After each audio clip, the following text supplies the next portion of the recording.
दोस्तों आज के इस वीडियो में प्लास्टिक शेयर से जुड़े एक छोटे प्राइस वाले स्टॉक को डिस्कस करने वाले हैं जिसका बिजनेस मॉडल वाकई में बहुत अच्छा है और जिस सेगमेंट में ये कंपनी काम कर रही है उस सेगमेंट के रॉ मटेरियल को ये कंपनी खुद प्रोड्यूस करती है, जिससे कंपनी का profit quarter on quarter and year on year increase भी हो रहा है।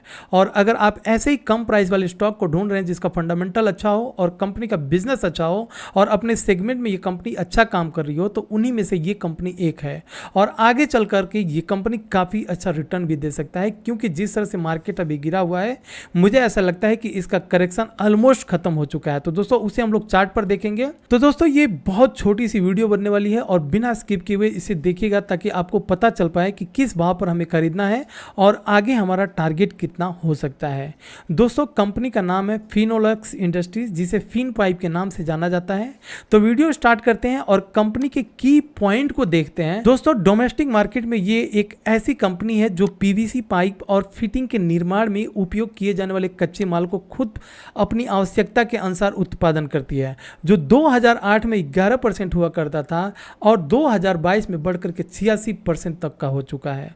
तो दोस्तों यहाँ पर सबसे पहले हम कंपनी के प्रॉफिट एंड लॉस स्टेटमेंट में आते हैं और यहाँ पर समझने की कोशिश करते हैं कि कंपनी अगर यहाँ पर सेल्स कर रही है तो क्या इसका सेल्स इंक्रीज हो रहा है कि नहीं हो रहा है ईयर ऑन ईयर। तो यहाँ पर हमें देखने के लिए मिल रहा है कि जो कंपनी 2011 में 1057 करोड़ का सेल्स किया करता था, आज के डेट में दोस्तों मार्च 2022 का जो रिजल्ट है उसके हिसाब से 2455 करोड़ तक का इस कंपनी ने सेल्स दिया हुआ है। अगर दोस्तों कंपनी सेल कर रही है तो क्या इसका नेट प्रॉफिट बढ़ रहा है कि नहीं बढ़ रहा है, तो उसे हम लोग यहाँ पर कंपनी के बॉटम लाइन से एक बार समझने की कोशिश करते हैं। दोस्तों देखिए स्टार्टिंग में ये कंपनी किस तरह से एक बहुत बढ़िया नेट प्रॉफिट इसका आ रहा था, उसके बाद से कंपनी कहीं ना कहीं माइनस में गई दोस्तों, माइनस इसके रिटर्न आने लगे। उसके बाद से फ्रेंड्स देखिएगा 2021 और 2022 से फिर इस कंपनी ने एक बहुत बढ़िया रिटर्न दिया हुआ है, यानी कि नेट प्रॉफिट हुआ है। अब कंपनी के फंडामेंटल को समझने की कोशिश करते हैं। सबसे पहले हम लोग कंपनी को देखेंगे 8631 करोड़ का मार्केट कैप इस कंपनी का,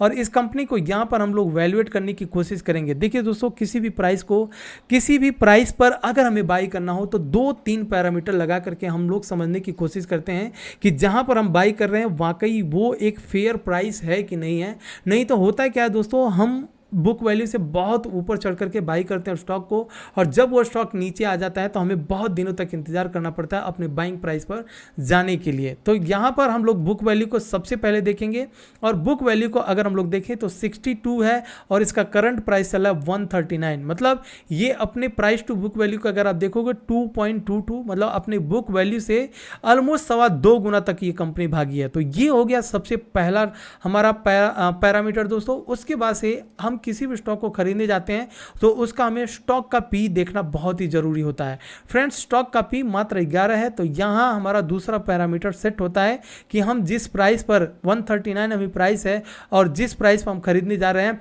वो प्राइस अभी फेयर वैल्यू के पास ही है, और ये दूसरा पैरामीटर हो गया। तीसरा पैरामीटर अगर आपको देखना है दोस्तों तो आप कंपनी के इंट्रिंसिक वैल्यू को भी यहां पर देख सकते हैं। कंपनी का इंट्रिंसिक वैल्यू 248 है, तो ये तीसरा पैरामीटर भी हमारा सेट होता है कि हम जिस प्राइस पर खरीदने जा रहे हैं वो हमारा फेयर वैल्यू है।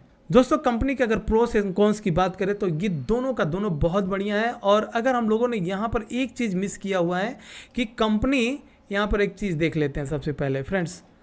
यहाँ पर हमको देखना है कंपनी का डेट और कंपनी का रिजर्व। अगर कंपनी के पास रिजर्व है तो क्या कंपनी डिविडेंड देती है कि नहीं है, तो ये भी चीज़ें हमें दिख रहा है कि कंपनी में डेट नाम मात्र के बराबर है अपने रिजर्व की अपेक्षा। रिजर्व कितना है 3740 करोड़ और डेट मात्र 278 करोड़ का ही है, तो ये कंपनी हम लोग as a debt free company consider कर सकते हैं। अब फ्रेंड्स आते हैं कंपनी के चार्ट के ऊपर और चार्ट पर समझने की कोशिश करते हैं। फ्रेंड्स अगर हम लोग चार्ट पर यहाँ पर एनालिसिस करने की कोशिश करें तो ये वीकली का चार्ट है दोस्तों, और यहाँ पर हम लोग एक रेजिस्टेंस लगाएं, देखिए तो ये कंपनी का रेजिस्टेंस होगा। हालांकि कंपनी के रेजिस्टेंस के नीचे है ये कंपनी, और यहाँ पर नीचे के साइड में एक पिवोट पॉइंट भी हमें देखने के लिए मिल रहा है, जो पिवोट पॉइंट यहाँ पर एक सपोर्ट का काम कर रहा है।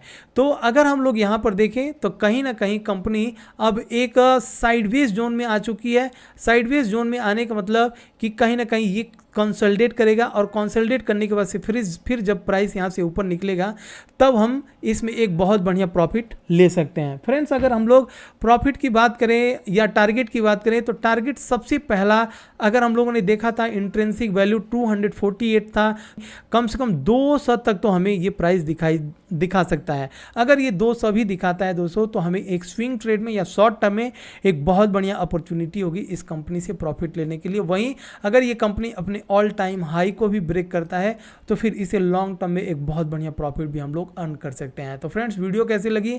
अगर आपको अच्छी लगी तो प्लीज़ एक बार लाइक ज़रूर कीजिएगा और चलते चलते दोस्तों अगर आप सब्सक्राइब नहीं किए तो सब्सक्राइब जरूर कीजिएगा। जय हिंद फ्रेंड्स, मिलते हैं नेक्स्ट वीडियो में।